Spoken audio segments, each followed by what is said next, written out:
மகா சிவராத்திரி ஈசனுடன் ஓர் இரவு சத்குருவுடன் கொண்டாடுங்கள். மார்ச் 8 நேரலையில். சமீபத்தில் பால் தினகரனின் மனைவி இவாஞ்சலின் ஒரு வீடியோவில் தங்கள் குடும்பம் கனடாவில் இருக்கும்போது அதிகமாக கஷ்டப்பட்டதாகவும், அதே நேரத்தில் சொந்த வீடு இல்லாமல் அங்குள்ள ஹோட்டலில் வாடகைக்கு தங்கியிருந்ததாகவும் கூறியிருந்தார். அப்போது இரவு நேரத்தில் தன்னுடைய கனவில் ஒரு தேவதை தோன்றி உனக்கு என்ன கார் வேண்டும் என்று கேட்டதாகவும், இந்த கார் வேண்டும் என்று தான் கேட்டதாகவும் தெரிவித்திருந்தார். இப்படியாக கனடாவில் கார், வீடு வாங்க தேவன் ஆசீர்வதித்ததாகவும் இவாஞ்சலின் தனது வீடியோவில் தெரிவித்திருந்தார். இந்த வீடியோ இணையத்தில் பல அதிர்வலைகளை எழுப்பியது. ஒரு இரவுல ட்ரீம்ல ஒரு ஏஞ்சல் வந்து என்னிடத்துல என்னை தட்டி எழுப்பினான். எழுந்துரு, சீக்கிரமா சொல்லு, உனக்கு எப்படிப்பட்ட கார் வேணும்னு சொல்லு என்று சொன்னான். நான் உடனே எழுந்து உட்கார்ந்த பொழுது அவன் சீக்கிரம் எனக்கு நான் சீக்கிரமா போகணும் என்று சொன்னான். அதனால வீட்டில் மாடிப்படியிலிருந்து கீழே ஓடி போய் ஒரு கார் பேம்ப்லெட் ஒன்று இருந்தது, அதை எடுத்து அந்த காருடைய படத்தை காண்பித்து என்ன கலர் கார் வேண்டும் என்று கூட அந்த தேவதூதனிடத்தில் சொன்னேன். அன்றைக்கு காலையில் எழுந்த பொழுது என் கணவர் கூட என்னிடத்துல கேட்டார்.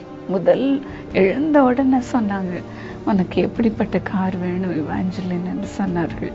எனக்கு ஒரே ஆச்சரியம், என்ன தேவதூதனும் அப்படியே கேட்டானே என்று உடனே சொன்னேன். எனக்கு இப்படிப்பட்ட கார் தான் வேணும், இந்த கலர் தான் வேணும் என்று சொன்ன பொழுது என்னை உடனே அழைத்து கொண்டு போய் அதே போல கார் வாங்கி கொடுத்தார்கள். இது குறித்து ஜேம்ஸ் வசந்தன் தன்னுடைய Facebook பக்கத்தில் பல கேள்விகளை எழுப்பியுள்ளார். பல்லாயிரக்கணக்கான கோடிகளுக்கு நீங்கள் அதிபதி என்பது ஊரறிந்த ரகசியம் என்றும், உங்கள் மாமனார் காலத்திலிருந்து இன்று உங்கள் பேரப்பிள்ளைகள் வரை அத்தனை பேரும் எப்படி படாடோபமான செல்வச் செழிப்பில் திளைக்கிறவர்கள் என்பதும் எப்பேற்பட்ட உண்மை என ஜேம்ஸ் வசந்தன் இவாஞ்சலினுக்கு கேள்வி எழுப்பியுள்ளார். அதிக படிப்போ உலக அறிவோ இல்லாத பல லட்ச பாமர விசுவாசிகளை எப்படி இங்கிருப்பது போலவே ஏமாற்றி வந்தீர்கள் என்பவை போன்ற பல தகவல்களை மேல்மட்ட கிறிஸ்துவர் அறிவார்கள் என்றும் ஜேம்ஸ் வசந்தன் தெரிவித்துள்ளார்.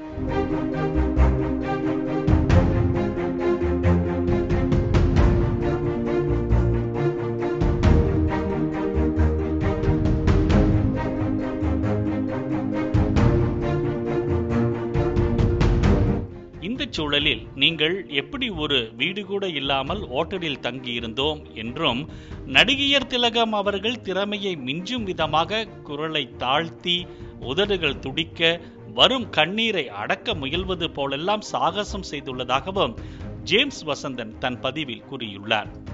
வேதத்தில் உள்ள நல்ல செய்திகளை மட்டும் நீங்கள் பேசினால் போதும் என்றும், உங்களுடைய பொய் சாட்சிகள் வேண்டாம் என்றும், வீடு வாங்கிய கதையும் கார் வாங்கிய கதையும் இந்த அம்மா விடுற கதைகளையும் கேட்க கேட்க கொதிக்கிறது என்றும் பல கிறிஸ்துவ விசுவாசிகள் புலம்புகிறார்கள் என்றும் ஜேம்ஸ் வசந்தன் தெரிவித்துள்ளார்.